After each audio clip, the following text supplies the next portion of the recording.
Достор, азыр нотариустер жөнүндө кеп кылгым келди. Бардыгы деп айтпайм, бирок араларында дагы көп. Мисалы эми адвокаттардын деле арасында ушул мыйзамсыз же болбосо кандайдыр бир кара ниеттик кылып иштегендер деле бар. Аны мен жок дебейм. Эми бардык эле адам болгондон кийин бардык тармактарда бар. Ошондой эле нотариустардын арасында да бар. Нотариуска биз деген мисалы ишеним кат бергиле же бир кандайдыр бир иш аракеттерди, документтерди бекитип бергиле деп барабыз. Анан мен көп көрдүм, адвокат болгондуктан, юридикалык документтер менен иштешкендиктен биз барсак, жок бул документ болбойт, мен муну бекитпейм, силер деген анын ордуна могул документти алгыла, биздин өзүбүздүн формабыз бар деген сыяктуу бир өзүнүн бир кызматын мажбурлап, анан ошого түрткү кылган дагы нотариустар көп. Анан биз адвокат болгондуктан эми алар менен спорт этебиз, талашабыз. Жок, силер антип деген өзүңөрдүн кызматыңар мажбурлаганга, милдет кылганга силердин укугуңар жок. Ошондуктан биздин алып келген документти бекитип бергиле деп.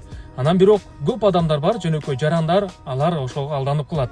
Эми бирок мен жалган дебейм, мен өзүмдө деле ошондой болгон. Биз деген өзүбүздүн чечимибизди алып барсак, нотариус жок, мындай чечим болбойт. Силер деген мен мына могул чечимимди бир 3000 сомго, 5000 сомго алышыңар керек. Ошол гана болот биздин формабыз деген сыяктуу бул түрткү кылып, анан биз шашкандыктан анан макул болуп ошого кылдыртканбыз. Бирок башка нотариуска барып ошол эле чечим менен өзүбүздүн чечимибиз менен бекиттик. Эми эмнени айткым келип жатат? Нотариустардын дагы ар кандай бар. Анан ошондой бир мыйзамсыз түрдө өзүнүн кызматынан тышкары дагы бир юридикалык кызматтарга милдеттүү түрдө мажбурлаган нотариустарга алар менен күрөшүш керек. Эгер алар андай кылып жатса, алардын үстүнөн дагы даттануу жазып, даттанып, алар деген ушундай мыйзамсыз кылып жатат деген иш аракеттерди кылышыбыз керек.